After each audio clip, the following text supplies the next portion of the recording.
Happy Wine Wednesday, everyone. At least Holly does the cheers with me, Ray. You're such a poop. But yeah, still sipping on my Seahorse cup. Got the Chardonnay. Sweet. Ray's got water by him, I'm sure. I got my water, but it's in a There we colored go. bottle anyway. You just have to do it when we go live. It's the thing, Yeah. Happy Wine Wednesday. Yeah. I'm turning chat on. So, guys, I have not been around very much lately, and I miss you guys terribly. And I miss talking about seahorses.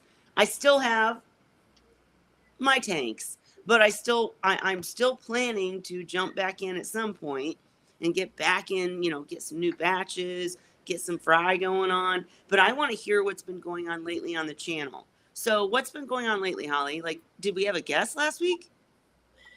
No, but we've been coming in and sharing our pictures and stuff. So yeah, those of us that come and go live have been sharing pictures of our tanks and Awesome.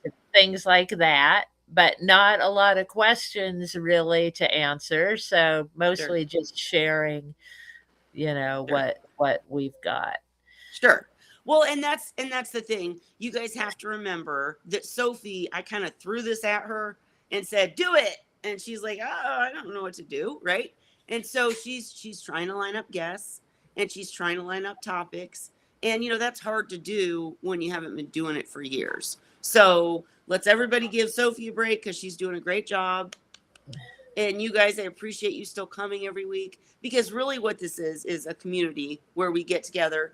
And if somebody's having a problem or if a newcomer has a question, that's what we're here for. But if they don't have them, then we're here just to chit chat about what's going on with us and talk about seahorses in general. Because a lot of times we'll start talking about feeding seahorses or a new tank or whatever, and that information will be watched later and it'll be beneficial. So I'm coming back, guys. I'm back here to help and to, keep the convo going. But Ray, didn't you tell me we had a guest recently? I thought you said that.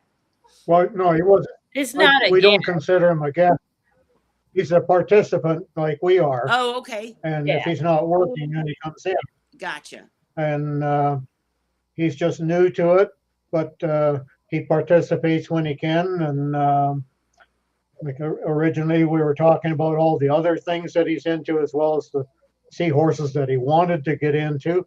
Now he's got his seahorses, so we talk about his seahorses, and he talks about this coral or that coral that he's come across and wants, and that he's picked up. Cool. So speaking of which, talking about the first time you get seahorses, and that's such an exciting feeling. Holly, were you scared? Like, I know you got seahorses back in the day from a magazine. I've had them a few times. I never got them from a magazine. I'm not that old, but oh, I swear I thought you did. I'd see them. Well, they didn't sell them on my coast. I don't think you couldn't order them because they're from Florida. But yeah, back in the 70s, I remember seeing them in comic books, but I was never able to order any. I got sea monkeys. Yeah. So where did you get your first seahorses? My very first seahorse came from a local pet store, actually. In about a dwarf, right? No, it was big. It was as big as got a real. Okay. My guess is it was an erectus. They didn't say what kind it was. It was big and like a dark purple color, like dark purpley brown, like my beauty. And yeah, I bet you anything it was an erectus. But yeah, they had it in a pet store. It was about, I want to say 1989, 1990, right? Wow. Right in there. And yeah, that was my first saltwater tank. And were you successful with your first? No. Okay. I want to say maybe he lasted 6 months. I don't even remember what I fed him. My guess is I probably wasn't even feeding him, what they were right foods to eat. Because there weren't channels. Because the people at the pet store, I don't think even knew, and we didn't have the internet and stuff. So right. but yeah, I didn't have him long. I want to say Ray. I had two. I started with two. Yeah. And I remember they used to fight over sitting in front of the power head Yep. because I didn't have a fancy setup at all. What I had, I want to say it was like a 20-gallon probably with a power head and under gravel filter and all that, the old fashioned. But I remember the one seahorse would grab the other one by the neck and drag it across the tank and leave it to get back to the favorite Oh my hit. gosh. Yeah, that was Ray, crazy. how about you? Your very first horses, where'd you get them and were you nervous? Like, was there anything surprising about the first I set? was too excited to be nervous. What? I had I had to drive to another city, a little over an hour away from here, and bought them from a fellow that had them in his basement. And so I was just too Yeah. excited. And no, I never ever had any fear. No? I don't think I've had any fear of anything that I've done in the aquatic Well, I trade just mean about like because fear of failure. no, No. I don't. I I don't even consider failure an option. That's the answer. I mean, that is the answer. That's the good answer. I will admit, I'm always, if I try a new species or a new anything, I am very fearful. Like, I'm just so afraid that I won't give them the care they need Mhm. or won't do when something goes wrong.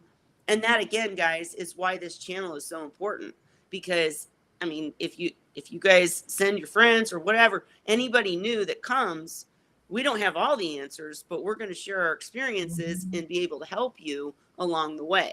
So that's why. And Seeker of Truth said, I had so much fear when I started with seahorses. Right.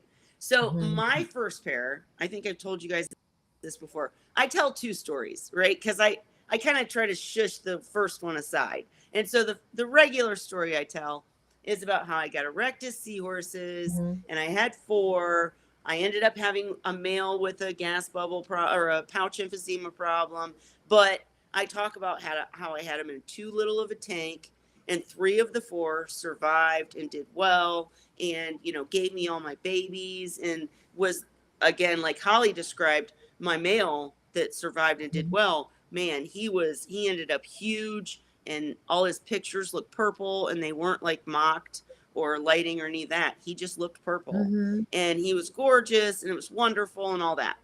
But the true story, and I have told this before, but the true story is I did have one experience prior, and that was when I purchased what I thought was a rectus, and I knew nothing about seahorses. I didn't know Dan. I didn't know Holly or Ray. I didn't know anybody. And I purchased these seahorses, a pair, and they were so cool and so pretty. I mean, prettier than most of the species I kept. But they did not look like a rectus. And I didn't know that at the time, right? And again, I'm trying to feed them like everything online says and do this like everything online says because I already had online, but the information was all bad, right? It was all outdated. It was all wrong. It was saying you need low flow. It was saying, whatever. It was saying a lot of things that were not true. And so I was doing everything wrong, had too small of a tank. And it ended up, I ended up learning years later that those first two seahorses, not two pairs, seahorses, they were hysterictics, hystrix. I'm going to say it right now. Hystrix. Am I saying it right now? I think so. Okay. So they looked almost like Barbori. But they didn't have the tiger snout, but they had the spines.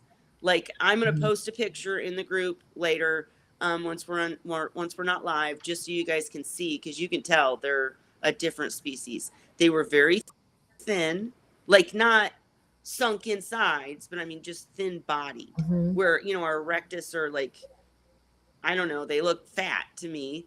These seahorses were very straight, very spiny, everywhere spines, and just gorgeous. I mean, they were gorgeous. I'm here to admit, I failed with them. I didn't realize at the time that I probably hadn't bought captive bred. And this is many, many years ago, guys. So I didn't know what I was doing again. Never would I buy anything that's not captive bred now. But that was my first pair. And yeah, I did not do well, did not succeed, but I would love to keep that species again someday. Now that I have all the information that I have, and I've learned all this stuff from everyone else and from experience keeping seahorses and know how different species behave, I bet if I would have treated them like Barbori and done things just a little bit differently, I would have been successful. So I wish I could go back, can't, but I would love it. I mean, if anybody hears about Hystrix, I would be interested because I really would love to do that. Hey, there's Chimp. What up, Chimp? I'm just back for the first time in a while, too. What have you been up to? Where's your seahorses? Thought you were getting a seahorse tank. We want to hear about it. We got Ann with us. Hey. What's up, Ann? We're, again, this is open chat tonight. So we're just, I asked them all a question about their first tank. We're going to end up chatting about different topics about seahorses. But if you have a question, whether you're new or you're struggling with something or you're trying to figure something out in a tank you already have or you're wanting to set up, that's what we're here for. We're here to chat about seahorses. So if you have a question, ask it. We'll stop talking about whatever we're rambling about and take on your question. That's what we're here for. And let's see. How long have you been keeping seahorses, Seeker? Ray, you were asking someone else, right? Yeah. Sorry, he's just replied here. He doesn't have any right now, but he had 4 pairs back a few years ago. Got them from Seahorse Rider. Okay. Oh, wait. What a sad story from Sea Rider. All other horses died quickly. I had the OR horses for about 7 years. So wait, so let me make sure I understand. So you had seahorses, but then you got seahorses from Ocean Rider, and the mixing of them caused the first seahorses to pass, and then you kept the OR seahorses for years. Is that correct? That's not what I read. Okay. I don't think that's what he's saying. I think he's saying that he didn't have good luck with seahorses until the Ocean Rider one. Oh, okay. Okay. Which is maybe kind of like my first seahorses. Like I said, I didn't know enough about them, kind of like what you were saying with your Hystrix. I think that happens to a lot of us, is at least back in the day, was because there just wasn't enough information about how to keep them successfully. So we were all kind of winging it and not really knowing. And I think it's better now, especially, with the internet and all the knowledge that we have now that's been shared, over the years. Can you post a link for him to get on? Sure, you can send it to him. Yeah. Well, I don't know how to send it to him because I don't have a. Okay, Seeker. We can give you a link to get in, but you'd have to. Are you on Facebook? Because if so, you can message us. I can't post it here. We get too many spammers, unfortunately. No cursing or anything like that, obviously. But yeah, you can jump in. I'd love to hear from you. I don't know who you are, but we'll give you a shot and would love to hear from you. So either message me on Messenger. Let's see. I can't even find my phone. Let me see if I can get that up for you. Okay, while I'm trying to figure this out and get him in here. Well, he can message me, just Ray Ford on Messenger. Okay, there you go. Ray Ford on Messenger. Okay, message me on Messenger, Dan. Okay, Ray, so we love having new guests. Holly, tell me about your favorite time that you've kept seahorses. Like I out would of the times. I would say now. I would say Okay. this Why? time because it went successfully. I've had the seahorses I have now for years. I had Dandy almost 7 years. The ones I have left, I've had over 5 years now. So gotten to know their little personalities and yeah, raised some fry and yeah, it was a good experience this time compared to the others. I think, like I said, just didn't know enough about them to keep them successfully. How about you, Ray? Sorry, I was reading your note here on Messenger. I know it. And yeah, please be good. We'd love to have you talk. Ray Ford on Messenger. But yeah, right. No, what I was asking you is what was your favorite time keeping seahorses? I especially want to know because you've kept so many different species and so many different times and you've bred. What was your favorite? My favorite seahorse or The I favorite don't have a time that you favorite kept time. them and why? Yeah, like your favorite experience with them, the Yeah. best time. 20 years, What? 20 years of keeping them. Right. So what was your favorite? 20 years of keeping them. Like it was the whole thing. So the learning. There wasn't a time that was better than all the rest. So you didn't feel like, hey, you learned a bunch and then you did a better job and this species reacted differently and it was just a better experience? No, I never had anything like that. So I'll let you look at what you're looking at and I'll just say I would answer completely differently. Because if you ask me my favorite seahorse, I'm going to say Barbori. Mm-hmm. Hands down, they were my favorite. But it wasn't my best experience. Mm-hmm. It absolutely was not. Because they didn't give me fry. They didn't have a chance because I had complications. But they didn't give me fry and they were picky. And that's what I loved about them is that they were like royalty. They were like prince and princesses. They were so beautiful and so hot and so I'm only going to eat this shrimp if it has eyeballs and so whatever, that I loved them as a species and wanted them so badly and wanted to have their fry, not have their fry, have them have fry, but you know what I mean. But then if you ask me my best experience, I would say literally it was within the first year with Erectus because they gave me fry. I was able to figure out how to raise the fry because that's what I wanted to do, right? So if that's not what you want to do, obviously your experience would be different. But for me, it was that first year when, now I've tried multiple times to get my seahorses to breed and they haven't for me. And there's different reasons. I'm using different tanks. Yes, I will be, Ray. But there's just different circumstances in which, you can promote breeding or whatnot. And I wasn't in that position. But I would say that first time that I kept the Erectus and that seahorse, my male seahorse and my female seahorse for my first batch, besides the Hystrix, they lived for, I swear, 11, 12 years. I'm telling you. And they got huge. I mean, huge. I mean, I'm not huge and bigger than my face. And they'd come up to the tank and they were just majestic. And they gave me fry fee because they'd been doing it so many times that they learned how. And then I was able to raise the fry and it was just an amazing experience. So if you ask me about the favorite seahorse, it would be Barbori. If you ask me about the favorite experience, it would be Erectus in that first year, for sure. I'm coming down with the cold, guys. Sorry. I think you can still get Hystrix from Australia. Yeah? Yeah. Really? Where See, Chris, and that's the same place problem Chris too, worked. though. Seahorse World, yeah. Yeah.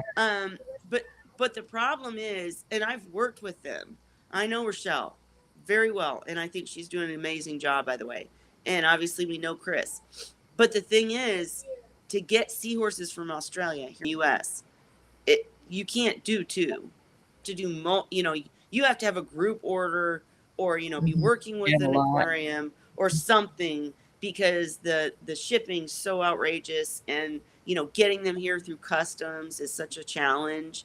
I remember at one point, Rochelle and Chris, they were not going to sell to the U.S. anymore because of customs and the problems. Yeah, I think I that think has they do changed now. I'm somewhat. not sure. What? I think that's changed somewhat now. I think they're back Yeah. shipping again. Right. And I would listen, if any of you youngins out there that are trying to get started with seahorses, or trying to go into commercial breeding, or even someone working on a scientific project, if you want to do an order from Australia and need a partner in that, I'm right here, because I would love to get seahorses from Australia. I'd love to get Hystrix. I'd love to get what's the other one they have? The ones that the whitey eye. Oh my gosh, there are no whitey eye here. I I would think they've love got to six get or them seven. in. Huh? They've got 6 or 7 different ones there. Yeah. And I'd love to get them here and get some responsible breeders going to produce them for the US captively. But I just can't do it by myself. So if you guys are one of those people, or one of those people, I mean, reach out, because I'm totally willing to be a part of it. I just can't, that's a huge undertaking for one person. I can't even make it to Wine Wednesday most weeks, right? So I mean, I'm just being honest. I can't do it by myself, but I would work with scientific communities and with personal breeders who wanted to go in together to get some seahorses from Australia and try to commercially breed them. I would totally be totally be down for that. Ones Did that we I give? brought in were abdominalis and the barbs that you like. So did you give Seeker the link? He hasn't contacted me. Okay. Well, if not, because I mean, I'd love to hear from him. Let's see. How do I do that? Let me see. Hey, He you did know what? If you please stand by, so I wonder if he got busy real he's quick. trying, yeah, yeah, yeah. And Seeker, if you tell me your messenger, I can send you a link. How's that? That would be an easier way. Or you can reach out to Ray Ford on Facebook, or Seahorse Whisperer on Facebook. Let me make sure I got those messages going here, because it I does think his depend name's who I'm Dan, it in. looks like. Yep. And if you do message, we'll get you in there. Oh, wow. Sorry, I was looking at something about a macro group. But yeah, I mean, we'd love to have you in. We just can't randomly post a link, because then spammers come in. I wasn't talking about you. I was talking about people who would take that link and jump in and cause problems. I mean, actually, I guess I could control it, right? I guess I could. What do I care? Here you go.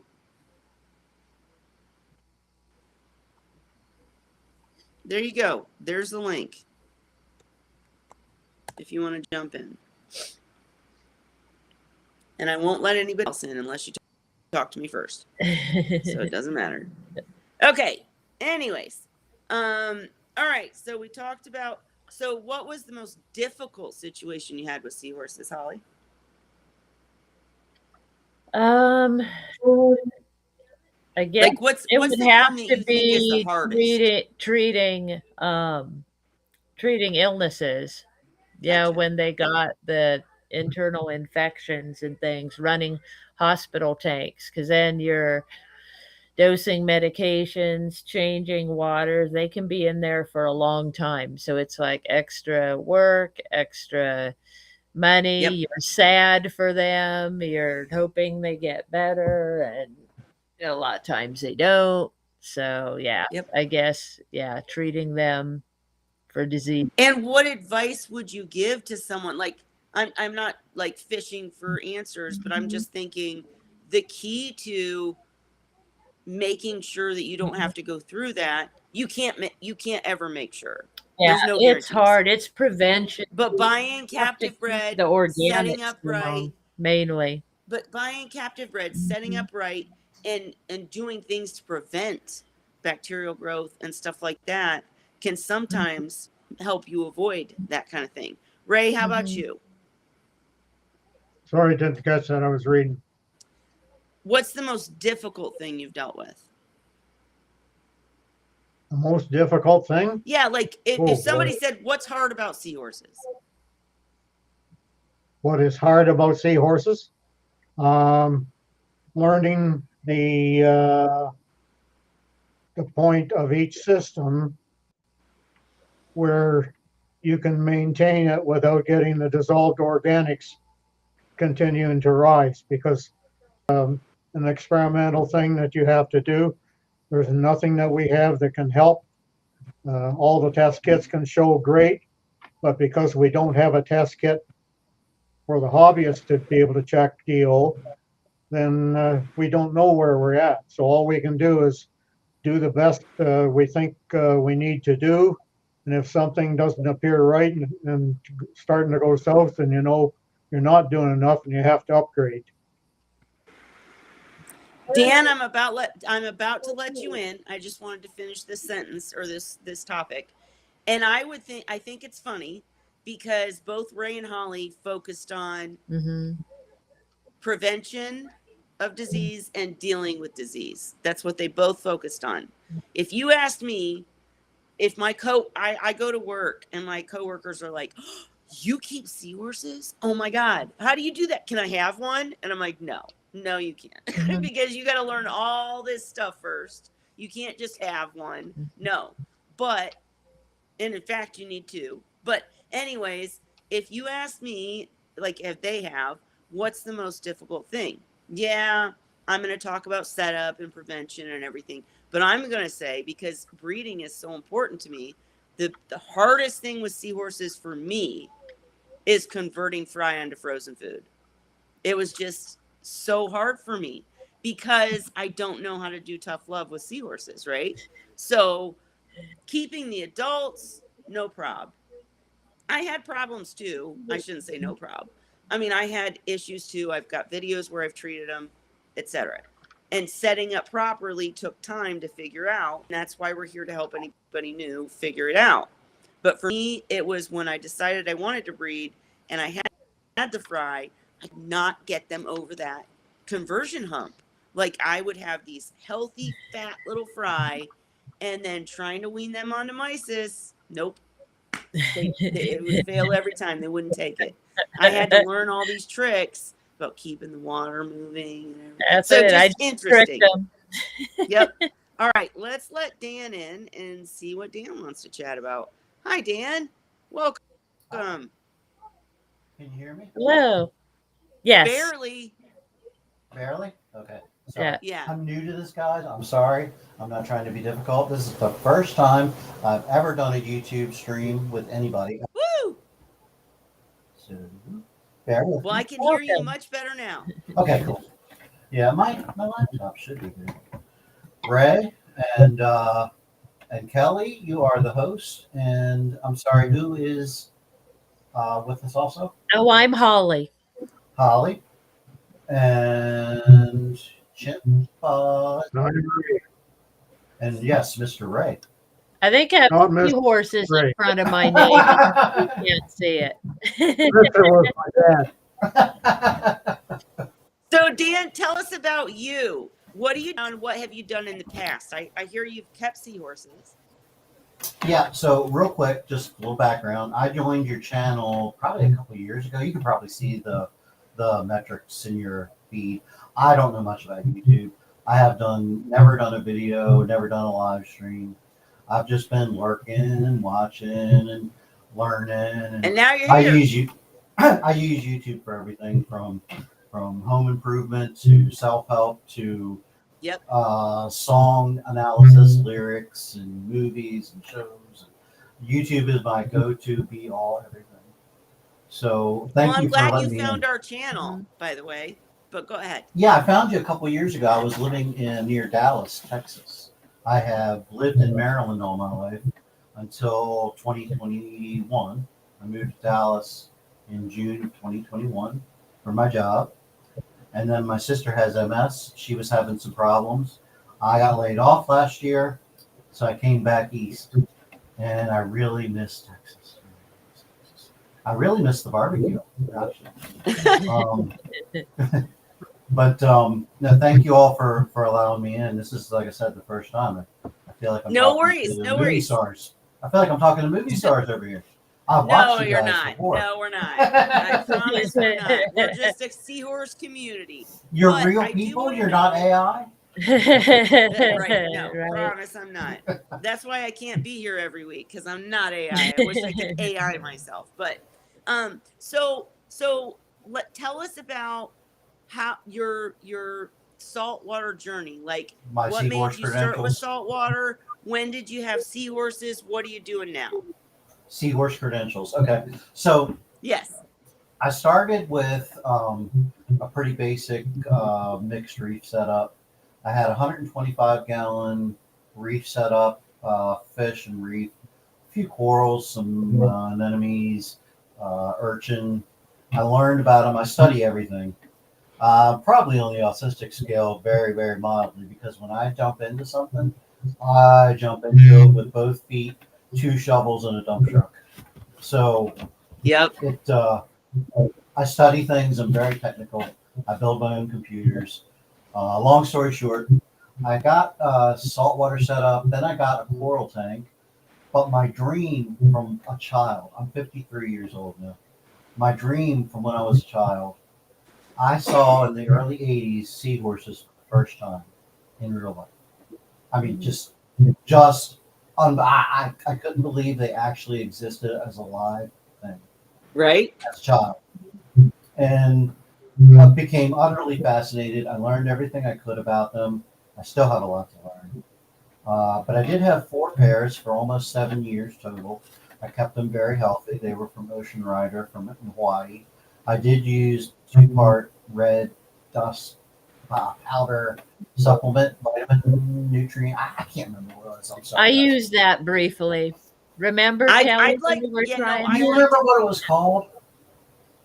It was red. It had a real strong smell. Yeah. While you think about it, keep talking, but I want to come back to this. We're going to come back to this because I want to talk about that powder. But go ahead. So you were using Yeah. the powder. They lived for 7 years. Had babies all the time, but I could never raise them. Like you said, I Yep. could never transition them from like the baby brine or the eggs up into mysis. What I would do is Yep.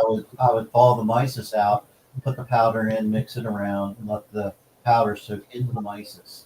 So it would be, infused into that. And then they would eat very well, the ones that were adults from Ocean Rider. But I could never, ever get one baby. And I tried so hard. And that was my dream. That was my magnum opus for saltwater. That was what I wanted to achieve, was to raise and to create more seahorses, to give back. So we're going to come back. We're going to come back to, sorry, somebody's leaving.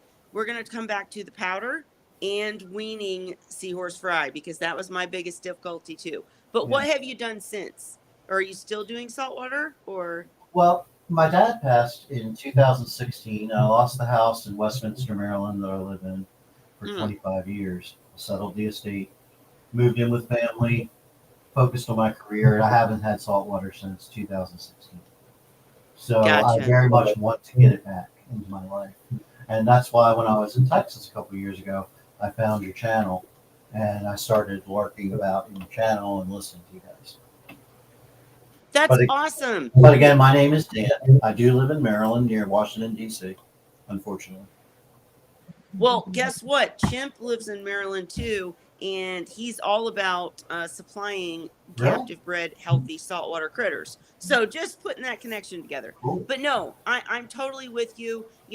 Holly and I have talked a couple of episodes ago about, as we get older and, they're not going to be here forever. What do you do then? And Holly's taken off. She's going to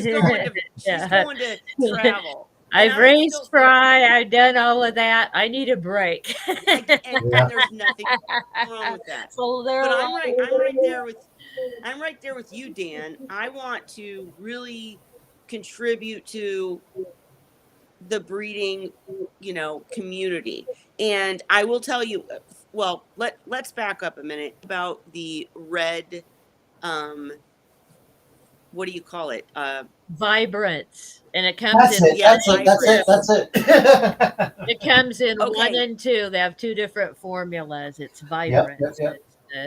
Is the name. And it's a powder, Mhm. right? Red.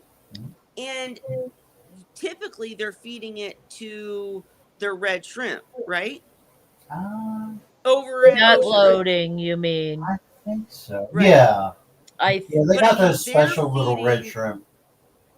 But they're feeding the feed that feeds the red shrimp, and the red shrimp are huge nutrition, but they charge an arm and a leg for you to buy them. Yeah, correct? the shrimp are crazy expensive. Yeah. Right. So, but if you buy the red powder, the vibrance, Ray, what's the problem with powders on frozen feeds? What it is not just the powders; it's also the the emulsions. When you're dealing with frozen foods, very little is going to adhere or be taken into the shrimp body. So as soon as you put that product in the tank, then whatever you've tried to enrich it with washes off and becomes in the water column rather than being a part of the shrimp for the seahorses to eat. Right. So that's and if you were doing that all the time, then I have to commend you because you must have been doing something really extreme to have 4 pairs in a 65-gallon tank when we wouldn't recommend more than 4 seahorses in a 65-gallon tank just because of the water quality aspect. And something, when I started back in 2002, we didn't know about something called dissolved organics. And so we had a lot more deaths back then because a lot less was understood about the needs of the seahorses. But in time, we've discovered that while it may not be causative,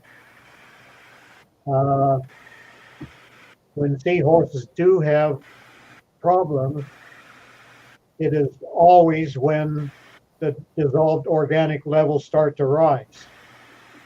And when they get to a certain point, the thing that happens at the same time is the pathogen expansion, like your Bacteria. bacteria and so on. Okay, love you. What's the word I want? You have to bear with me. I have mild cognitive impairment. Can't get words out when I want to. The infestation in the gills. The ciliates? Yeah, ciliates. Yeah. Okay. What are The ciliates? ciliate expansion, but basically any pathogenic problems that are possible to have for seahorse, they get much worse when the dissolved organics rise. Unfortunately, there are no test kits for it. So all the test kits we have can show that your water is great, but for seahorses, it isn't necessarily great because that dissolved organic level can be rising, and the pathogen expansion there gets to a point where sooner or later the seahorse with the least or with the weakest immune system is going to come down with something, whether it's the ciliates in the gills or a bacterial wound on its tail or Dan wants to know what ciliates are. Sometimes you got to just speak up, Dan, and just be like, "Hey." They're little insects that insect form of life, and in the seahorses, they're going to be found mostly in the gill area. Mm. There are other parasitic problems too, but with the seahorses, it seems to be the ciliates are the first ones that become a problem. So And with it's a ciliates, race sometimes between those ciliates and the bacteria. Now, the ciliates, yes, what happens with them, they expand so much and they cover the surfaces in there so the seahorses can't breathe properly, and it impairs their itches. ability to feed as well. When they feed, they have to snick up, the trigger has to work right, the mastication has to work right, and then the expelling the microparticles through the gills. And if all doesn't work right, then they're going to starve. And it takes a long time, but that's what's going to happen. So to Now, recap that real quick, though, recap that. So what he said in layman's terms is it's little bugs in their gills. They're ever present. You're not going to ever eradicate ciliates. But if you have high organics and they're multiplying quickly, or the seahorse has a low immune system, they're multiplying quickly, and then it starts itching them. It makes them not be able to eat. They're doing this stuff, scratching their gills, and you would know if you had an infestation. But he's right, or high organics can cause that to multiply. Go ahead, Ray. but and with the bacteria, the same thing. It's a battle which is going to happen first, whether it's ciliates or bacteria infection. But it's always going to go with the seahorse with the weakest immune capability. Yep. And if you don't do something about it, it's going to spread to the next one in line that has the next weakest.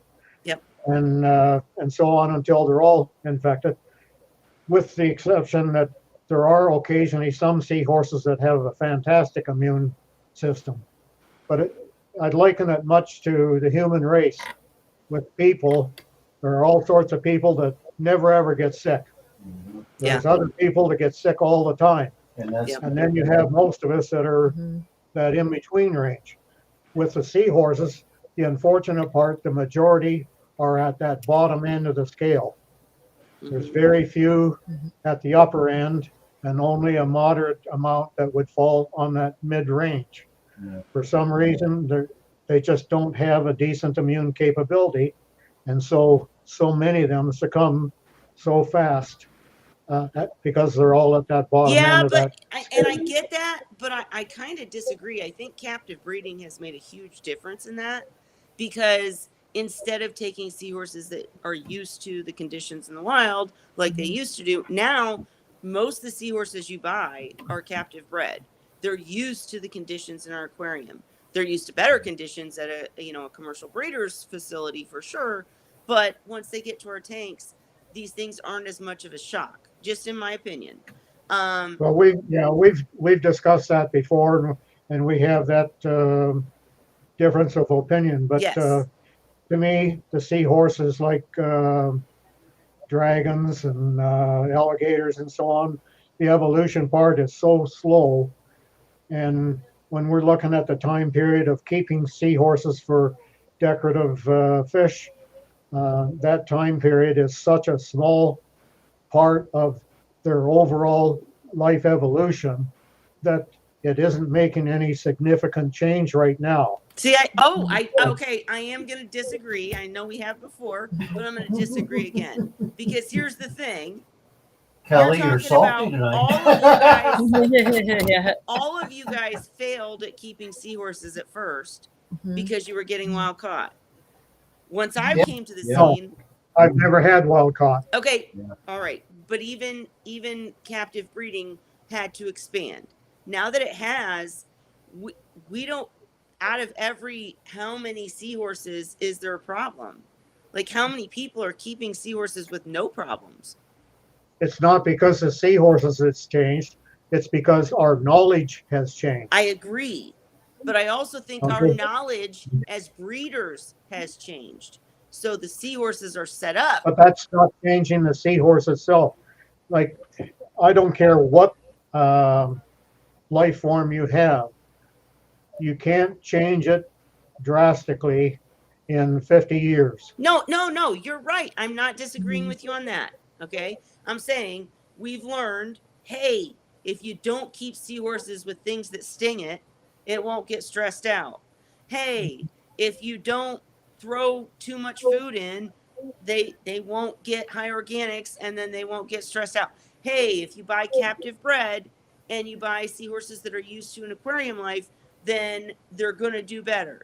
Hey, if you set up and you have a huge skimmer or you have major filtration and make sure that you're taking care of this dirty animal, then you're going to be better off. I'm just saying we have more success now. I'm giving it credit. I But know you're the proving my seahorse point. hasn't changed. Go ahead. You're proving my point. I It's am. it's We because agree. we are doing something, not the seahorses changing. We are doing something better for the seahorses, and they are able to survive better because we are doing better for them. Mm-hmm. So I do agree, and we are agreeing. I think the disagreement is in wording. When I say captive breeding has made the difference, I'm not saying that captive breeding changed the seahorse. I'm saying that captive breeding changed how we think about caring for seahorses and how they're cared for before we get them. That's all. Well, basically, the captive bred, when you get them, they don't have the same kind of lack of exposure to systems that may be providing them contact with pathogens they've never grown up with before. It still happens with captive bred, but with wild caught, it's a much more severe reaction that they have. It's like, And, yeah, it's like when we had the new or the old world discover the new world, and we had European settlers come to America. Yep. And smallpox and measles. Yep. Those were catastrophic diseases for the Yes. indigenous populations because they didn't have immunity to it. They didn't Yeah. have any exposure to it to build up their immune response and white blood cells and all the stuff that I don't know enough about to talk about. But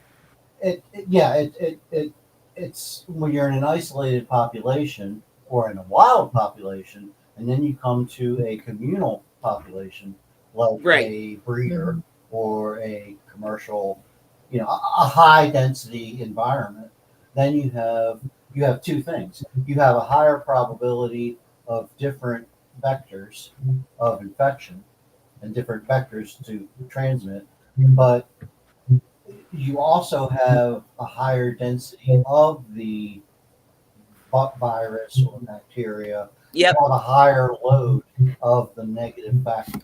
So you have the viral bacterial load, and you have the lack of the innate immune response. Yes. No, I totally agree. And that and we're all talking in circles here because we all have our, thoughts and points, and we're all kind of saying the same thing. I completely agree with what you said. I just think that commercial breeders like Dan Underwood at Seahorse Source, he learned how to take seahorses maybe from the wild or whatnot and condition them and get them in good shape, breed them, and then their fry he raised in more aquarium situations where they were never exposed to the wild and all the things out there. So now we have to worry about is the things in the tanks. And if you set up a tank that is suitable for seahorses and doesn't have, other fish, or, you can do other fish. See, again, I'm talking in circles. I'm gonna back up. If the other fish are healthy and they're not carrying pathogens that yes. harm the seahorses, Buy all captive bred is my point. Buy all captive bred. You get captive bred all your fish, all your coral, all your snails, all your whatever. You're gonna be in a better situation because they're all used to the same thing, all used to the same pathogens, all used to things that won't hurt them as much. Now, I do want to go back because I want to talk about the weaning of the fry, and I want to talk about the vibrance, because in your case, Dan, you were keeping 4 pair in a 65, which is astounding. Congratulations, Really? you did a I great didn't job. realize somehow. it was that much of a. I feel bad now. Well, no, I feel like a bad seahorse dad. No. Well, they lived a long life, so you were doing They did 7 right? years, yeah. Right. And they had babies. I would never advise someone new to try to do. you should stick to 2 pair per 30 gallon. But I'm not going to, One say that pair I per haven't 30 done it. Yeah, gallon. one pair in I'm Yeah, I sorry. was 30. Yes, I'm dumb. sorry. 2 seahorses, Two 1 pair. I was seahorses. Thank dumb. you. I was rolling the Thank you. dice. I didn't know what I was But doing. no, here's the thing, Dan. When I was raising fry, there's no way I could do that. I had so many seahorses in a tank, it wasn't even funny. But what happened is I had to up my filtration. I had to do more water changes. So it does depend. Like we always say, every tank's different. If you're new and you're starting out and you're not sure about seahorses, stick to 2 seahorses or 1 pair. Let me correct myself, to 30 gallons. Yeah. But if, once you know what you're doing, you can expand upon that. We'll leave it there. But what amazes me is you had 4 pair in a 65 and you were soaking the mysis in the vibrance. Mhm. Wouldn't that have caused major organic issues, Ray?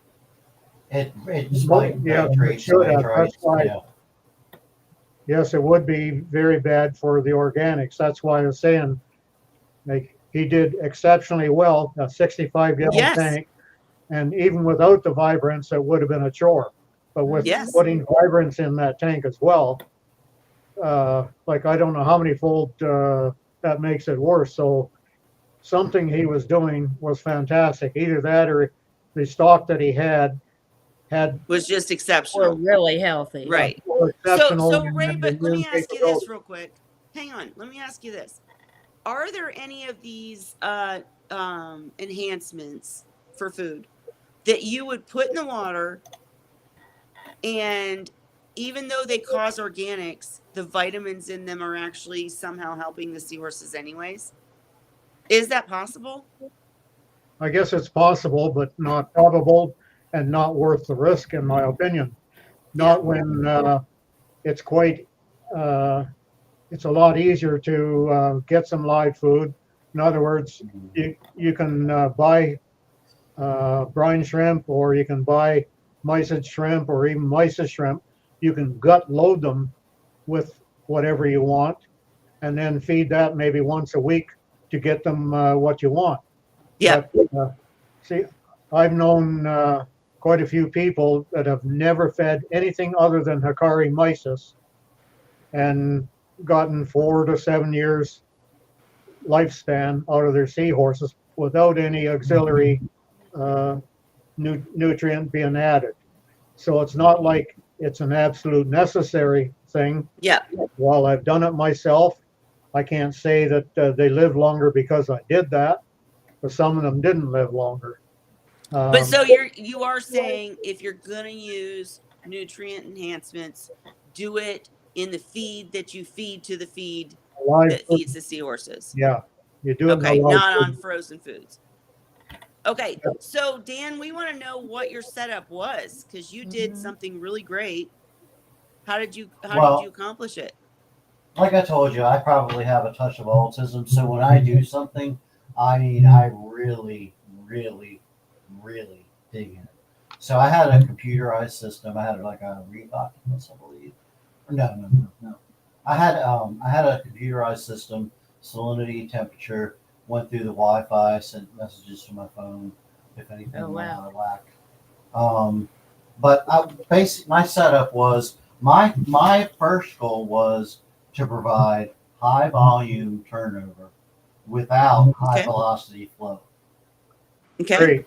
So what I did was this, and I'm gonna use my hands because I must have some Italian in me because I use my hands when I talk.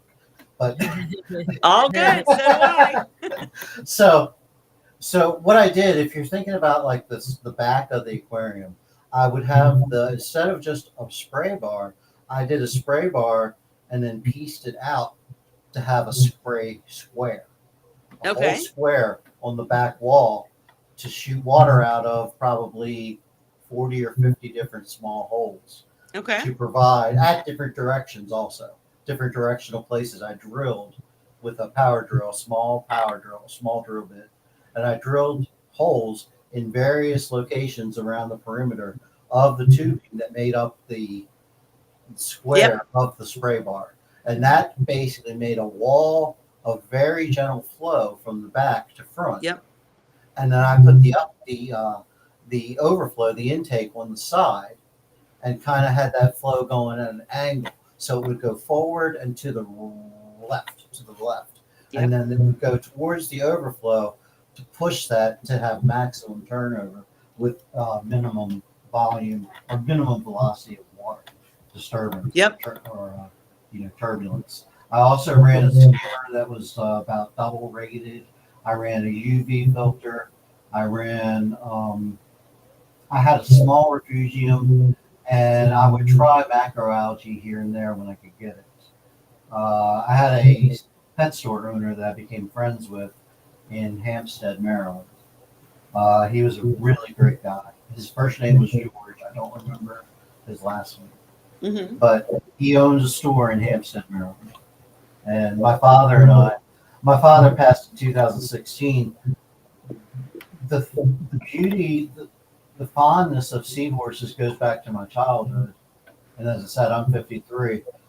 But the most powerful thing is I got to spend the last years of my father's life focusing on the saltwater coral, seahorses, the reef. I love that.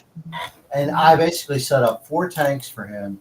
He had a stroke when he had routine hernia surgery. Couldn't work, couldn't drive. So he was stuck at home, which killed him. So what I did is I made it basically so he had a display. He almost had like a little display area in the living room. There was the 125, the 50-gallon or so tall curved front coral tank. There was the seahorse tank, and then I had another 90-gallon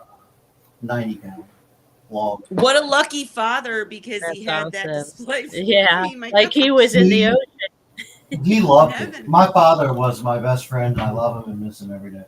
I had a very close relationship with my mother and father. Anyway, he loved them. And the seahorses, my dad noticed this right away. And he didn't do any technical studying or reading like I did. But he noticed this right away. He used to always say, I'll never forget this. He used to always say, he's like, Dan, they're so intelligent. They're so responsive. Their eyes move. They follow you. They respond to your movements and your stimulus and other stimuli in the tank. And I was like, I know that. I was like, and then they do the mating thing where they hook tails and go up in the morning, and then hook tails and go up in the evening. And I would see that almost every day. And he would do that. So what I did is after the first month or so, I put in the, what do you call them, moonlights or actinic, the very dim blue lights for a night light. So my dad could still see him at night if he had insomnia or if he was up late, because he had trouble sleeping because of the health problems. Sure. No, but what you just mentioned, and that's such a touching story. Thank you for sharing. And I'm glad your dad got to experience that. But people that don't keep seahorses don't know that feeling, right? Like what you just said about your dad, and they're so intelligent. I remember Dan Underwood, not you, Dan, but Dan Underwood saying, "Man, don't walk past a seahorse tank with a peanut butter sandwich, because they will be up in front of the glass trying to get your sandwich." They will. And I mean, they do, yeah. They know what friendly. food is. They see you eating, and they're like, "What have you got, Mom?" Yeah, give me some. I want to try it. Yes. I mean, seahorses are like, I swear, they're so curious about humans, and they interact with you, and they're, I can't imagine my life without them. I really can't. That's why I'm like, all right, mine are getting old. I better start breeding again, because I got to do something. Because I can't go without seahorses. Go ahead. There's many animals that fascinate me. I'm an animal person, but I would say the maybe three most fascinating animals I could cite in the world are seahorses, octopus, and maybe dolphin, whale. I don't know how they're related, but the intelligence, the communication through all the squeaks and the things that travel at low frequency through the seawater for miles. And so we have octopus, we have seahorses, and we have these dolphins and whales that seem almost eerie, almost Yes. eerily intelligent. Okay, I mean, listen, but seahorses win that battle, and the reason is because when me and Holly put a saloon door in our tanks, they knew I'm going into the saloon. No, That is hilarious. I'm kidding. That's But hilarious. they're very curious, and you have to be careful when you have a seahorse tank, no sharp edges and stuff, because they will explore everything They get and stuck. get into everything. An octopus will get into more for sure. Oh, yeah. They can get out of boxes and stuff. I don't But even. I mean, seahorses, octopuses aren't friendly though. I don't know. I shouldn't say that. I've never kept one, but from what I've heard, they're not like your buddy. Whereas seahorses, you get home and they're excited. They're like a dog. Yeah. They're like a puppy. Yeah, exactly. They're excited Hello, to Chris. see you. Hello, Chris. Oh, we have It's somebody Chris new. Carey. Chris. Chris Carey, you want to jump in? We're who's just that? chatting. Who's Zen and ahead, Dan. Maddie? Zen and Yeah. Maddie, right? Maddie is Just so mine. you know, and Chris probably knows more about Give seahorses her another than name. all of us put together. Sure, absolutely. Cool. Cool. Not really. I know more than him. No, I'm just kidding. Just kidding. The other Kelly's thing to talk house. about. Kelly's house. The other thing. Chris I did was wanna making talk a about living real with the quick. seahorses. What? Ray? Yeah, he's professional. Chris is a professional seahorse. Yes, he is. Not just I a was totally hobbyist. kidding. He knows way more than me. Professional Guys, he's dealt writer. with so many species. Not funny. He worked for an aquarium and a breedery, and like he did this for real. So he does this for real. Sorry, Chris. Yeah. You were able to jump in. Our new friend is Dan. Dan was just a seahorse keeper, and he happened to be on, and he jumped in. How And do he's I talking type? to us. I'm an internet idiot. How do I type chat messages to say hi? You cannot do it unless you have a different link open on YouTube. Okay, never mind. I'll just talk. Okay, or I can show you later. Ray has it all figured out. You can either have a different link, but you have to have it muted, or you have to use your phone because you won't see the chat the way that I do, unfortunately. I don't know how to make Teach me that how work. to use the force. But Chris said some octopus are perks. That's my experience. Amazing animals. You have experience with octopuses? What do you mean perks? Yeah. What do you mean, Chris? You Some better jump octopus are in to perks. tell us. Well, it's just perks are something that's on the side and they're a real benefit. I don't know how to explain it, but Sorry, we're seahorse people here. We're always gonna vote. it's like if you work in a restaurant, the perks are the food that you're getting for free. Right. Gotcha. Jerks is Yeah, what he yeah. meant to say. He, Oh, jerk. I had a feeling. I said, I think he means jerks. Oh, Yeah. That's because they can get Well, through can any you- little spot, anything that's yes. a tiny space. Yeah. Well, can you blame Take him? the I biggest mean, octopus and they get through that tiny little space and escape. they're so intelligent. Yeah, and they're being kept in little boxes. Yeah, they try to get out. If I've heard, if you have pet octopus, they like to play games. Like you have to interact with them, like play ball with them and stuff, because Yeah. they're very intelligent and they want to interact with you. And if you don't spend the time with them, yeah, they become jerks. Zen Zen, keeping yeah. animals that are Yeah. smarter than I am. That's what I was giggling at. Is Zen's Yeah. no interest in keeping animals smarter than I Yeah. am?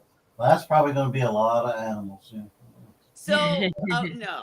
So, until Chris wants to jump in, if he does, or we get another topic to talk about, I want to talk about, just because it's on my mind, because I'm really sincerely thinking about going back to breeding. So, one of the things that everyone told me when I struggled so much, Dan, with weaning my fry from live foods onto frozen, is Yeah. they all said that it's my fault because I don't know how to do tough love. So tell me about your struggles with weaning. I don't know what you mean by tough love, but I used to tease them with the baster. the long. I call it a baster, but it's a Yeah, long. pipette. What I Whatever. use is a turkey Okay. baster. Yeah. Yeah, it's a long I use pipette made for basters. aquariums. The extendable ones. But I had one, and I would, because I did work with other seahorses that weren't captive bred, and I'm like, come on, guys, just snick, just snick. All you gotta Right. do is taste Is this the turkey. adults or the fry, Dan? The What's that? fry. The adults I'm or talking the fry? I'm talking Yeah. about adults when I first started with trying to dance the mice in and out of the end of the. So wait, real quick. When did you have the not captive bred? Those were the first ones, and they Okay. did not survive. And then I Gotcha. went to Ocean Rider. I made the big investment. I did a lot of research. I designed the whole tank. Like I Yep. said, high volume turnover, but low velocity flow. Yep. Oversized skimmer, oversized UV, massive filtration sump system. Yep. Just really, really, really completely, just the German DNA in me just completely over-engineered the heck out of it. Well, no, you got a taste for Seahorse love, and it didn't work out, so you had to build it so they would come. I get it. Yeah, I'm with you. and I don't like animals Okay. to suffer or die. Yeah, Yes. I think if I'm going to make the commitment to try to keep an animal in captivity for my amusement, for my edification, at the very least, I need to be humane and give them the Yes. absolute best life that they can have. And I still have problems with it sometimes, and Yes. keeping anything captive. But yeah, Sure. So back to the weaning, just because I'm looking for tips here because I'm getting ready to try to dive back into it. yeah. So let's go away from the adults and let's talk about the fry. So did you struggle with getting fry to eat frozen after they'd been eating live foods? Never had What?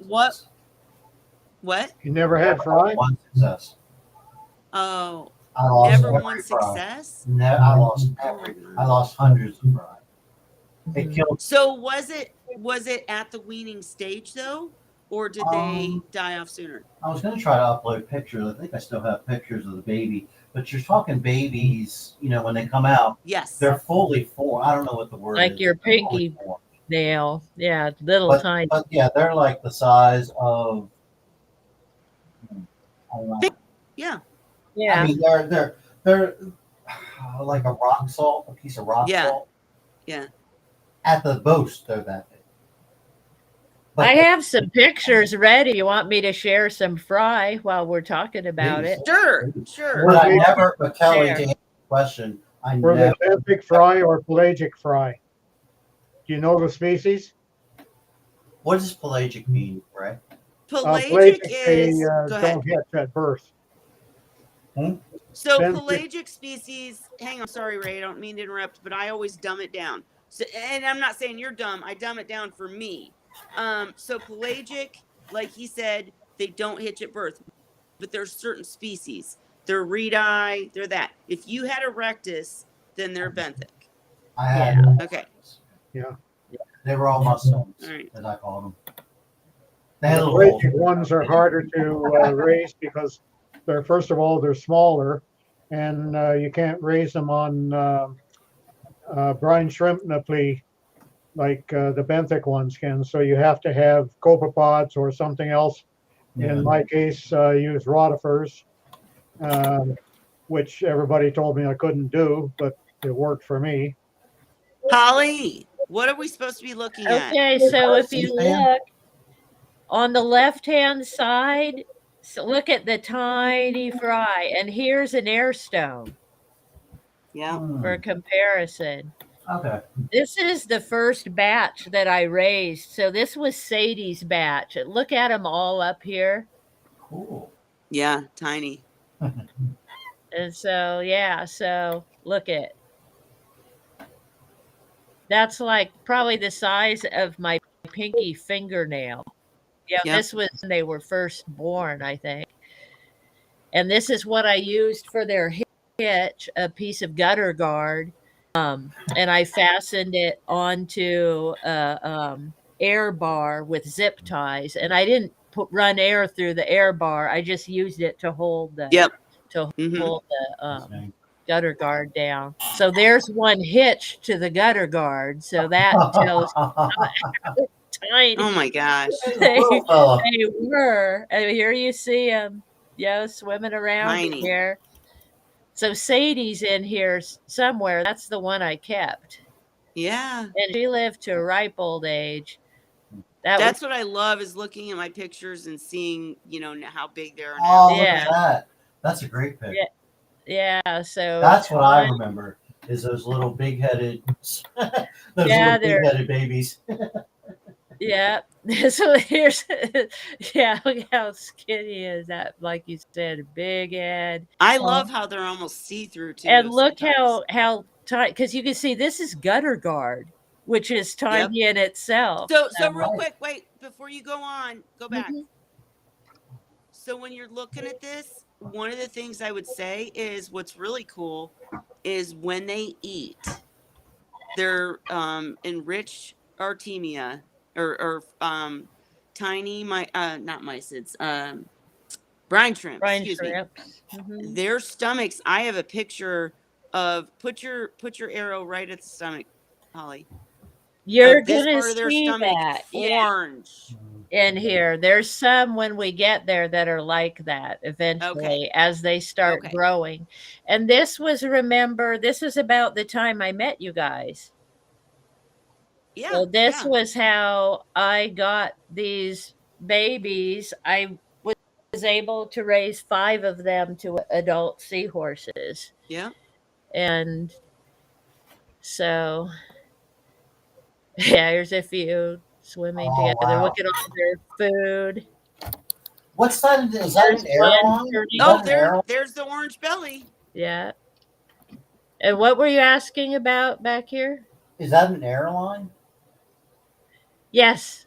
Yeah, that's how small they are. Yeah, so that tells you how tiny they are. And yeah, here you can see the airline too. And there's one all red from the shrimps eating. Awesome. But yeah, they're so tiny. And the cameras, this was with my cell phone too. And the cell phones weren't as good at taking pictures as they are now. So I don't know how you got that, Holly. Oh, I got lucky with some of them. I can show pictures of the reed That's eye. They were the very first ones that I bred. Okay. Ray, Let's what just are share tonight. Here's Remind- Do it. Ray? Little Refresh my memory. What are reed eye or red eye? Reed eye. There's these are reed eye fry born the day before there, and they're in a 4-liter bottle. But I And mean, But what are the characteristics of reed eye? they're a little bit smaller at birth. When adult stage, they're similar in size to erectus, but they do have, they're prettier. well, they can be. Some they're not always prettier. Some of the ones I had were quite drab, but they have the I had really ability to be more colorful. And talk about crude, this was the very first way I raised seahorses in these 4-liter gallon or 4-liter open top jugs. And all I did was had open end airline in there and put in live. Well, hang on. Because when you're talking about it, we should see the pictures. We're looking at Holly's right now. Oh, So, Ray, I'm not cutting you off. I'm just saying he asked the characteristics of reed eye. Talk about the adults real quick, and then we'll finish with Holly. Don't turn it off yet, Holly. Okay. Or Holly, just go ahead. Well, and then I we'll go can back tell to you Ray. the reed eye, they're really pretty. They were like yellow with like brown and white spots. Yeah. So the And they're adults, about the same size. I think they were just a little bit smaller than the erectus, but very pretty. but their fry are more difficult, and we'll let Ray talk about the fry once we put up his pictures. Okay, you can Ray, get see them the ready. red here, yeah. Yeah, look at that little baby with this red Oh. tummy. That's good. Yeah. That's so good. Who knows? Maybe that was Sadie. I Yes. think as we go through, they're going to get bigger. They start looking More like a More like seahorse. seahorses that got bigger and healthier. But so if I find the pictures of the Hystrix, they stay There's that the way. red. See how thin that seahorse is? That's Mm-hmm. not how erectus look. But the Mm-hmm. Hystrix ended up looking just like that as adults. Kelly, It what's was really Look weird. how what's red he Hystrix? is. It's just another species of Another seahorse. species. Yeah. I'm learning. Sorry. No worries. These are great pictures, This is Ollie. one that I lost, and you can see Yeah. here the size. So he was just over a half inch. Jeez. And they're getting bigger. Yes. Fewer of them, but they were getting bigger. And this is probably about I made a cake for them. They were 1 month old at this point, and this is out when they were starting to eat frozen food. And look at how they're Yes. starting to That's the key. fill They out, look like little toothpicks, and then start they start eating getting better. Yeah, frozen, and they bulk yeah. up I love like how crazy. they'll tow each other around Yes. Yes. eating food. I've got pictures of some, like a few of Tugboat. them together. Tugboat, yeah. Yeah. See, look, now he's looking like a seahorse. Yeah, Yes. they're getting better. There's one that probably didn't make it. Make Look how it. skinny. Right. But I had 5 of them, and yes, Sadie was always my biggest, healthiest one, and she was the hunter of the bunch. This is probably her right there. And yeah, look at the size differences too, like the ones that are Yep. developing better than some other ones. Yep. It's like You can always survival. tell. Here's a group of them. Look at, they're starting to look like little horses here.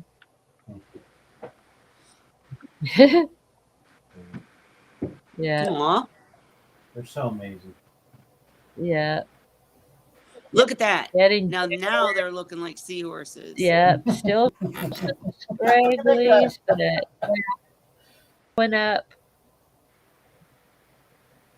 Some of them are really spiky.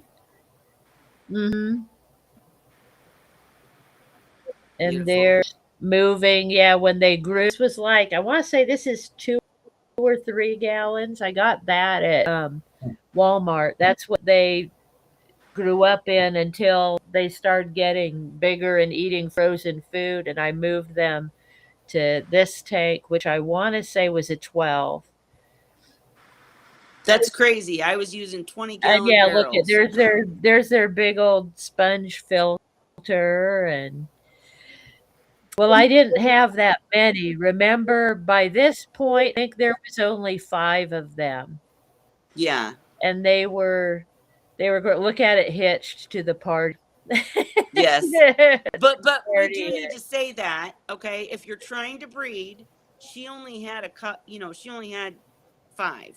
So Mhm. if you're trying to raise 100, you do need a bigger It's a setup. lot different, yeah. This is Yes. those yellow chains. Yes. Look Yeah, how tiny. yeah. Look, I loved this hitch, and the seahorses love that too. They love to sit on that. Look how tiny it is compared Yes. to the hitch. But now they're getting bigger. Look, you can see there's the frozen food, and this is when I started feeding them in a dish. So he's sitting in his dish eating his frozen food. Good for him. And yeah, they look so cute with the big food. Now I have a video somewhere of one of the seahorses hunting a big adult brine shrimp. Yep, I do too. And hunting it. They're like a dog. It like grabbed it and shook it, and Yep. like a fierce little predator. Well, but I've always struggled with getting them to eat the frozen food. I did it by tricking them. I a lot of tips that I found from other people that were successful. And one of the things I did was I used a potato peeler to Uh-huh. shave the mysis. And Yeah, look, the mysis I is as mixed, big as the seahorse. yes, and he'll eat it. Yeah. Yeah. And the little tiny pieces of that frozen mysis, I mixed it in with the live brine shrimp. Yep. And so that they got tricked. I also used frozen brine shrimp Mm-hmm. mixed in. Another thing I did was I started feeding them live adult brine shrimp because it looked like the mysis, so they Mm-hmm. get used to eating bigger food.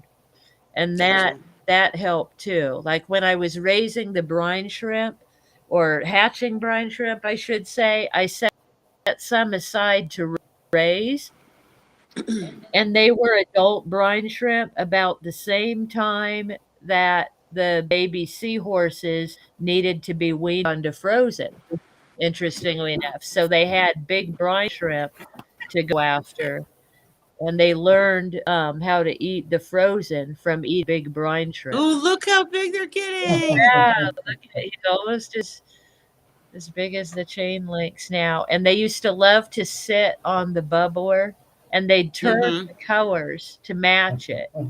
See Yep. how there's silver and black to match the bubble and the bubbler. Yeah, there's one, there's one hitched up for the night. Look at now, they're getting to be the size of a chain link. Yep. Still little guys, but What a great run through, though. and Showing them. this is what I kept the juveniles in. Talk about not a big enough tank like we talk about. I had to Yeah. do water changes every day. Yep. This is my it's a 29 gallon. So that was my original grow out tank. And this is I was moving them in a Dixie cup. That's how Mm-hmm. I'd move them from tank to tank. And yeah, here's they are sitting. You can see how small they are still. And I'd move them. Oh, we were talking about the peanut butter sandwich and how I had like a piece of rib, and the babies, like every time I sat down to eat something, they would swim over to see what I Yep. had to eat. So he's Yep. checking out that rib. They're looking bigger on the party hitch here.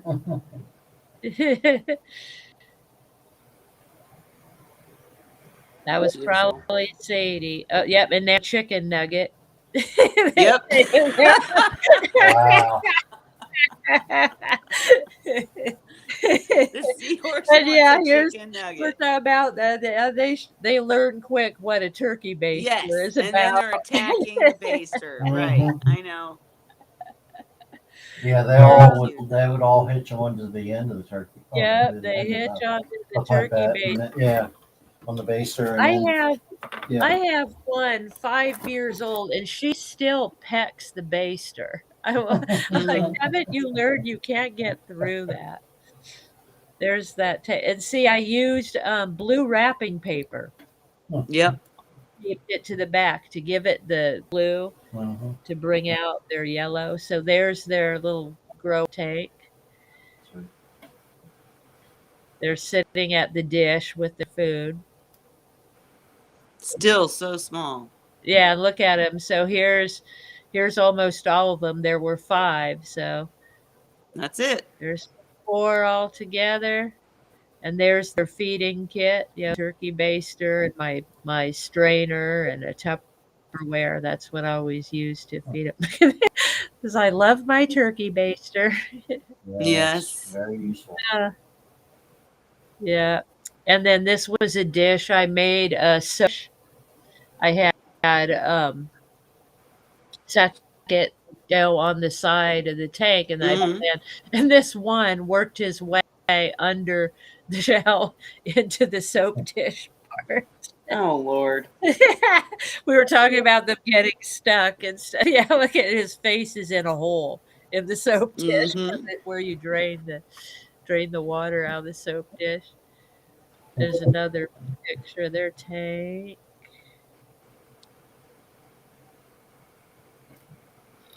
This is the one that got a what do you call it? Pastorina.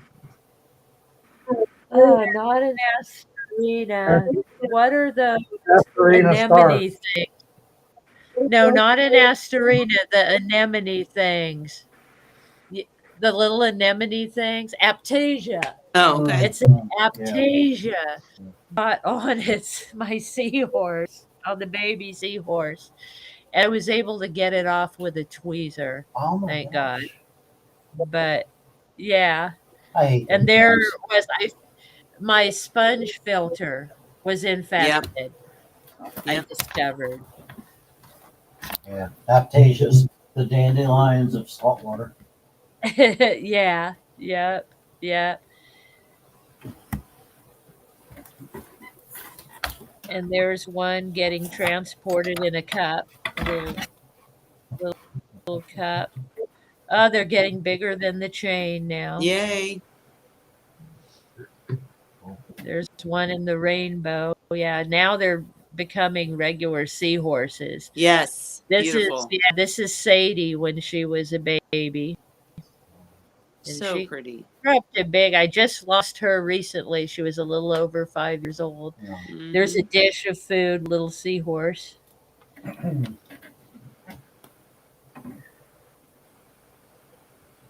Yeah. There's Sadie again, I'm sure. I recognize her shape. She was Mhm. such a perfect, dainty little shape always. Yes. She And was so pretty. And she was a swimmer. Like some of my seahorses, like that like to lay around, like we were talking about a week or Yep. 2 ago. But she was always swimming, Active. hitching Yep. upright. Yeah. There she is on her Zen hitch. Another one in the bubbler. Yeah, sitting within. There's turning colors to match their Yep. favorite hitches. Same seahorse. Yep. Yep. Coming out of the dish. The one that got underneath it. Nice. Yeah, look at it sitting in the Wait a minute. I think I did this wrong. Right. right. Oh, that's one thing I always loved about seahorses. They're so funny. Sometimes you just Yes. have to laugh at them. And there's Yep. one, yeah, trying to match the bubbles and the So pretty. God. There's a couple of them in the chain. Yeah. Probably this is about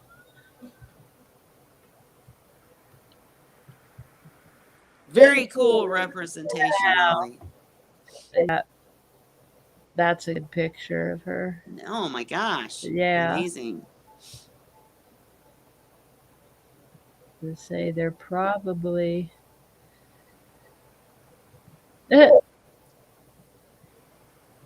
that was one of my favorite colors when they got to be That silver. Yeah.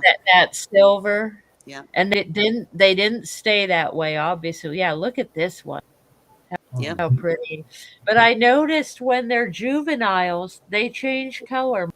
It's Yes, like they're I think so too. deciding who to be, so they practice a lot. Yep. Getting their saddles. Oh yeah. Yeah. I miss that coloring. Wow. See, you won't be able to. You can go on your vacation, but you'll come back. Yeah, right? Yeah, look at that. Where are you going, Omega? Very cool. I can see.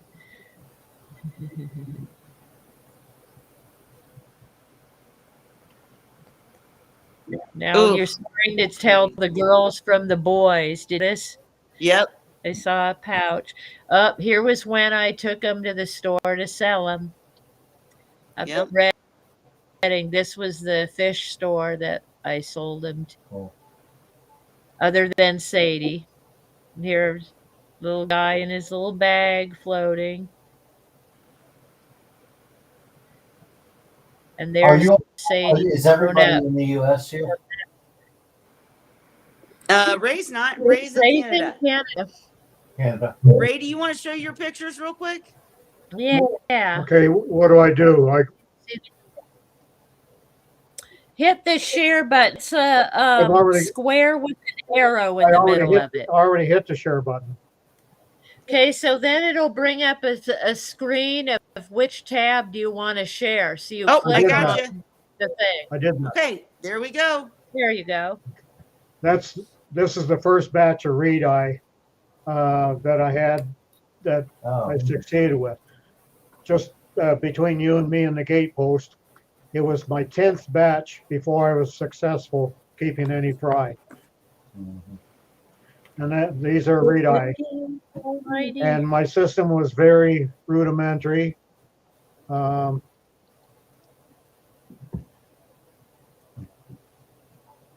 That's not rudimentary, but go ahead. Yeah. I was gonna say I had just a container. Right.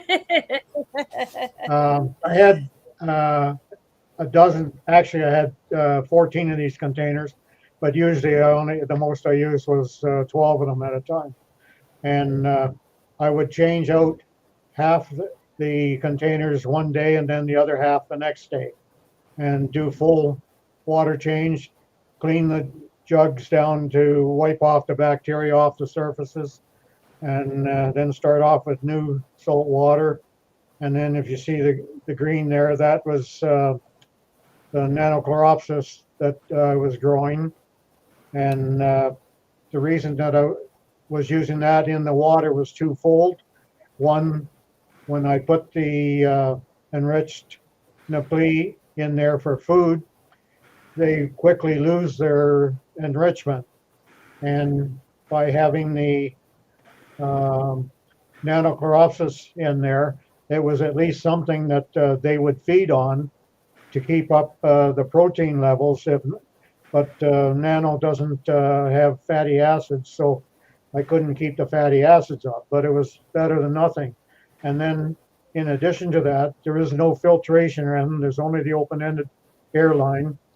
And there's gutter guard like Kelly had there. There's gutter guard in those for them to hitch to once they start hitching. And the Nanochloropsis, its second usefulness in there is it consumes the ammonia produced by the fry, so that the ammonia level doesn't get up even within that 2-day interval. Yeah. And then, well, that's the jars there a little bit more intense. There's they're looking like little seahorses now. this is coming. I'm like at this age and this size at 5 months, I had to split them up in different tanks. Wait, that's 5 months? That's at 5 months, yeah. Oh my god. Wow, they're still so tiny. Yes. And here's 8 months. Wait. Go back and show the difference between 5 and 8 months. Holy crap. There, I find, excuse me, Wait. Did you wean they're a them little onto bit frozen later to foods mature than the Erectus are. But wait a Probably minute. about a month behind. So wait a minute. Did you wean them onto frozen in between that period? Well, they were on frozen at 5 months. Oh, I okay. I would say by the 3-month stage, they were on the frozen, Okay. that particular batch. But I had batches later on that just didn't want to take to the frozen for a long time. And they were maybe a month and a half, 2 months after the average Erectus. Okay. in order to take to them. But That was holy frustrating. crap, that's a huge difference. Yeah. Well, that's 3 months months, old. maybe. And as Yeah. they get older, the growth rate becomes faster as well. I love the crown of the reed eye. I love the crown. Mm-hmm. Anyway, Do you, and I do you don't guys, have. wait. Yep. Wait, hang on. Go back to that picture. The other one. Which one? The last one? This one. Yeah. If you guys don't know what I mean about their crown, I'm talking about right on the top of their head. Do you see how they're yes? How the reed eye crown is like just a crown, where Erectus it looks like it looks like a crown too, but I don't know. I love the reed eye crown. Yeah. Okay, go on, Red. Well, part of the ID method for yes. determining what kind of seahorse you have, you got to count the trunk rings, the tail rings, and Well, and what's so specifically you look at funny, the crown and you look at the snout. yes. A And lot what's of so things. funny though is that we talked about how colorful and brilliant and gorgeous reed eye are. Look at them all black. Yeah. Well, Mhm. Mhm. when I put them in, the ones that I put in tanks without live rock in, they were the ones that colored. But Yep. these ones here, and I don't have a lot of pictures like Holly has because I didn't have a camera. Right. The only Right. pictures I was able to take is my wife worked at medical biophysics at the university, and sometimes on the weekend, if the camera wasn't being used, she could get it and bring it home, and I could take pictures. Yep. So, like that's a lot of years ago, and obviously now I've got a phone. Now I don't have seahorses anymore. Right. Yeah. See, Dan, I'm 30 years ahead of you. So Oh yeah. when I was your age, I didn't even have salt water. But I started freshwater back when I was in grade 5, back in the 50s. And so I had fresh water all the time. And then in the early 90s, I switched over to salt water. And then in 2002, that's when I started moving up into the seahorses. But age got the better of me, and I had to stop dropping. I started dropping out the reef tanks and the fish only tanks, and then eventually had to stop them altogether and just go with the seahorses. But you still are here to give good advice. So go Yeah. on. Yep. Yep. So I had lots of good years. I guess 21 years altogether with the seahorses. Keep showing Wow. us pictures, Ray. Sorry. Keep showing us pictures. Well, I don't know what you want to see. I don't know whether Keep going down. Go down. No, there's nothing down there. I have to. Oh, okay. It was the end. Yeah. Oh, okay. Sorry. Well, yeah, and here's- if it wasn't for Ray and Dan and Kelly and Chris and Cheryl Taylor, I wouldn't have been able to raise the ones I did because I that's was how able I to learned. get cameras. These are pictures that I took at various times. Yeah. Look at that beauty. That's a reed eye right there. Yeah, there's the reed eye look. Gorgeous. Yeah. I've had a lot of reed eye, but well, there's one with Siri. Yes. There's another female. Beautiful. There's, They just look elegant to me. this Just like the was barboard. from my first shipment from Australia, and I can't remember the name of the company. It wasn't Seahorse World back then, but it was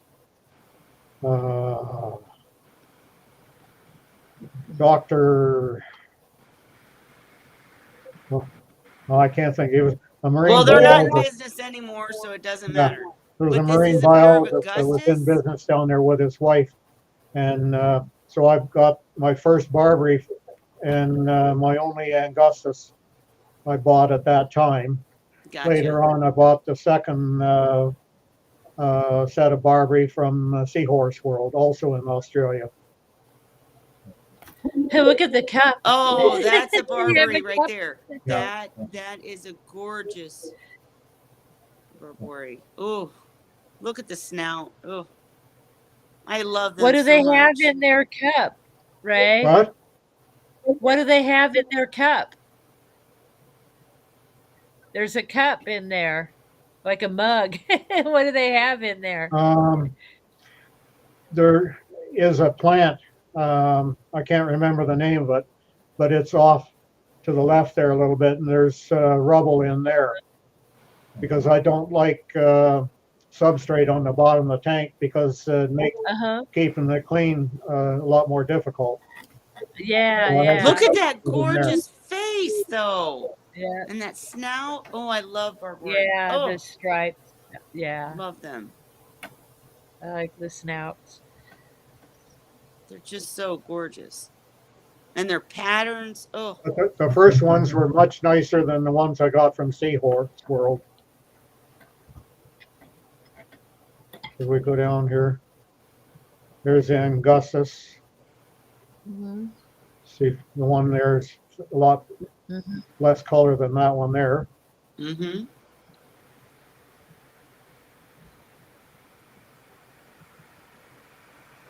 Aw.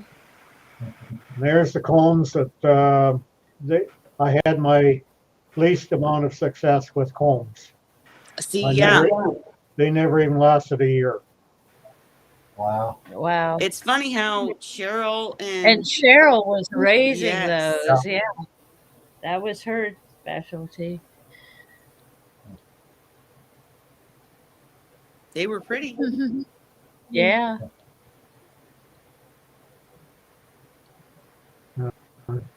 There's, Oh, that's great. I think these were the second erectus that I had. Look at that pattern. Whew. See, Yeah. that was back in 2011.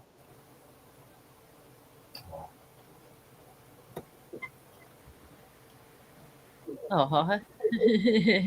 What a pretty little group. All different colors Yeah. there. Those are Yeah. different. Those are erectus fry that are growing up there. Yep. Yeah, look at all they're all different Not the colored same as right there. these ones here, and they're in a 30-gallon cube at that point Mhm. there. Yeah.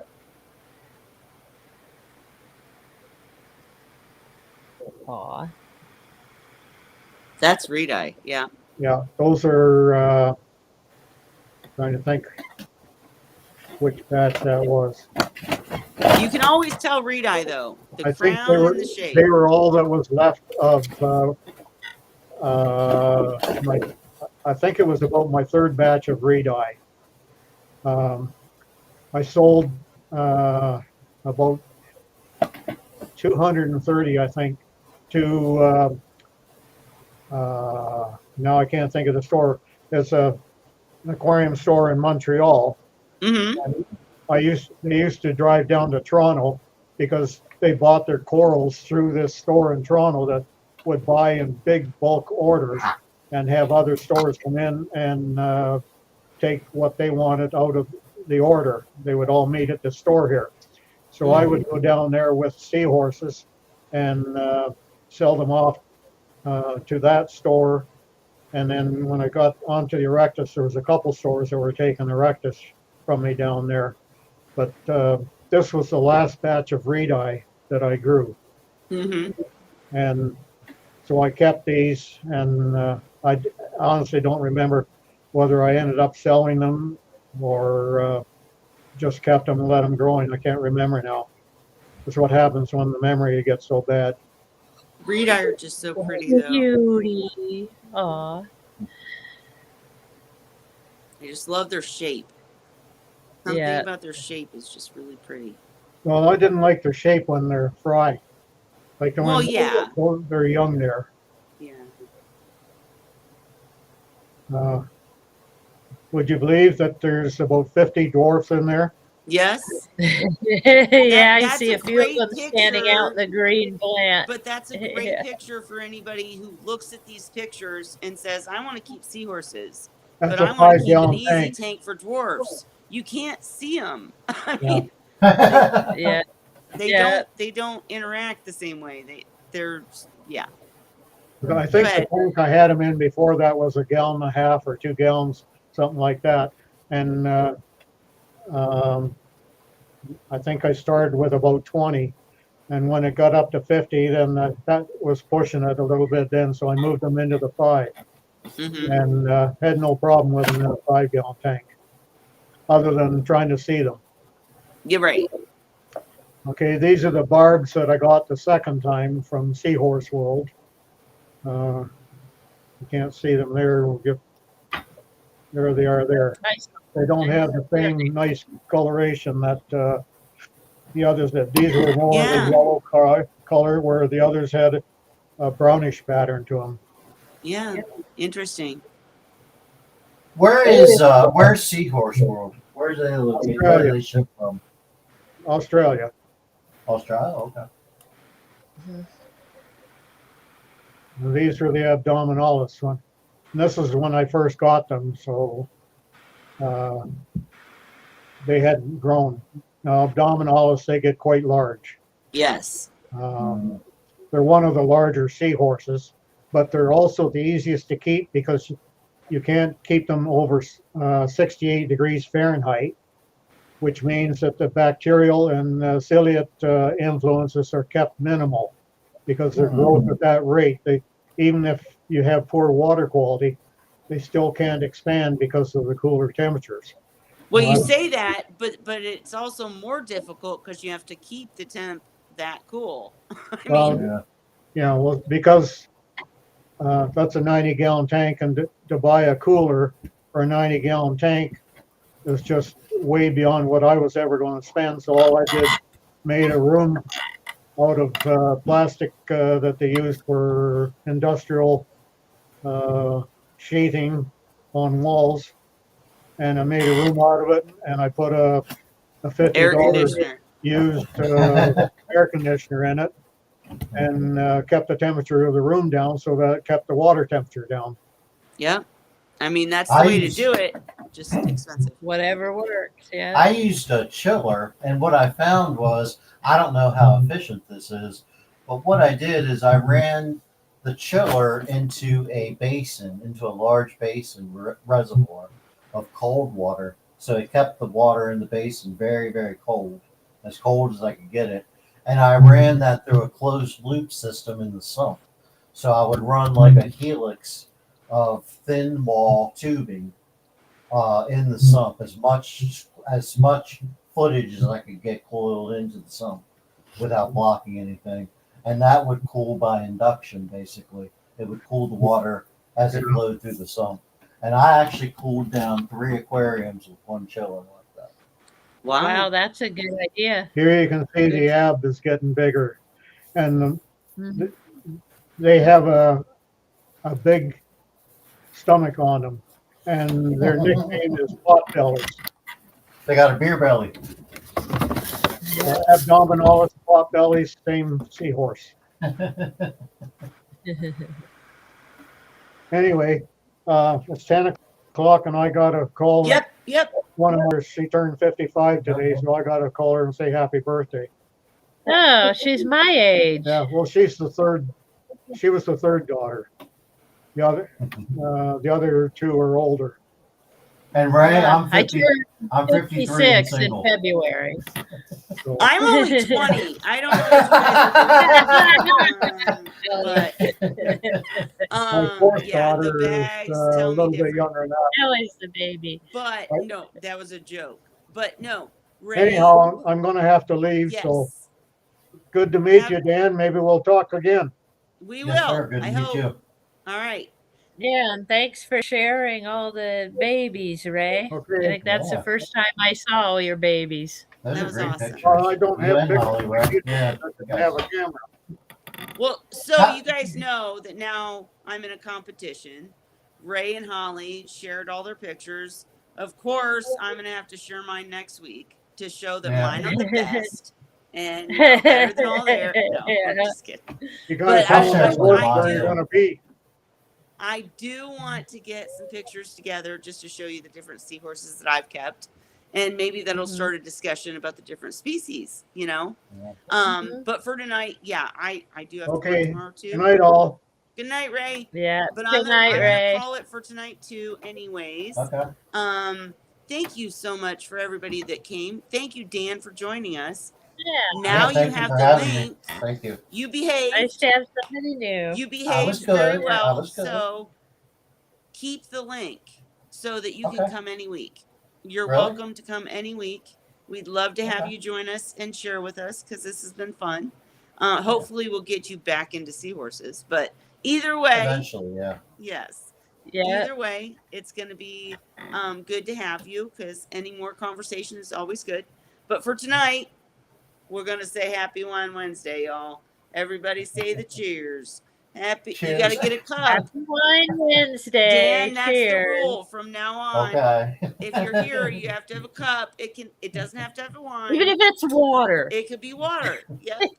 Just you have to say Happy Wine Wednesday at the beginning and the end and cheers. All right. Happy Wine Wednesday. He'll do it next Happy time. Wine Wednesday. Cheers, everyone. We'll see you next week. Cheers. Cheers.